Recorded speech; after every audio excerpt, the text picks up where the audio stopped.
stop you there. Sure. And I'm gonna ask a fan question because I really don't know. But when Joe asked that question, you being his friend, you knowing him, do you feel like that was the true intention?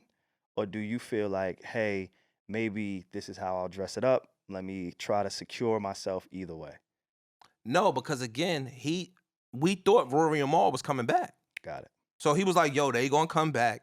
But I think y'all should explore an avenue. Maybe y'all could come up with y'all own shit if y'all want it. On his network or independently? He didn't even speak. Okay. I would assume that he was talking about on his network. But he was like, yo, y'all could do a show. He was like, yo, if y'all want, I'll come on the show as the third person, or y'all could just explore some shit. Yo, read the comments. They like y'all. At that point, would you have considered it? Because I know you were still new. I knew at that time you was doing it as a favor. Yeah, I would've. But would you have considered doing it? Yeah, I would have, because despite I liked it. I could imagine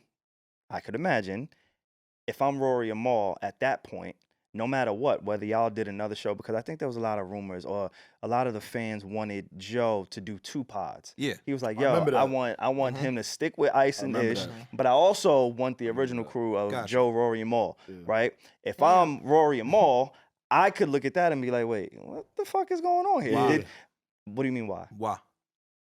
Because, if you're Rory and Mal, why would you look at it like that? If I'm myself, let me not say if I'm Rory and Mal. Yeah. If I'm myself, if I'm that like if you would have brought in another producer at that time Joe was building a network, right? He had a ton of different shows, and I was the point on all of those shows, meaning I was uploading, distributing, writing all the descriptions, whatever he needed me to do for the network at that time, I was there. However many days he needed, boom. Had he brought somebody else in during circumstances where maybe him and I may have not been on the best terms, but then I come back and there's somebody else, I may have felt like, damn, does he truly believe in me? Does he really fuck with me? Am I super replaceable? But again, I can't speak for those guys. Why do you think it's apples and oranges? Because SaVon is saying like, yo, that's his job. Your job is to get on the mics with Joe. Answer you. His job was, I'm producing for all of these shows.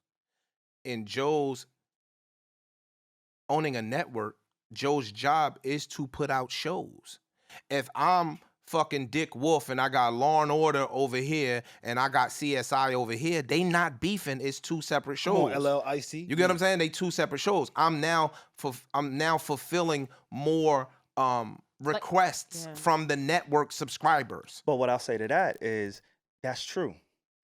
But the inception of your show happened in a tumultuous time. It did. When me and my crew, the original crew, was going through some shit. Had the Ice-ish Joe podcast been a thought, been a work in progress prior to the friction, I think that's a little bit different. There's a different argument there. It is a different argument, but I'm saying that for me, I can speak for me. If my check was the same, I wouldn't have give a fuck what them niggas was doing over there. Because again, I think that Ice and myself had totally different content than Rory and Mal. So it wouldn't have stopped their flow. But you would have never known anything about the content had we not gone through what we gone through. You wouldn't, was not in place. And again, I'm just speaking hypothetically. Look, some of the greatest things come from turmoil. Some of the greatest things come from chaos. Yeah. You get what I'm saying? Like, all right, so you don't get a phoenix without the motherfucking ashes. Like some shit come from that.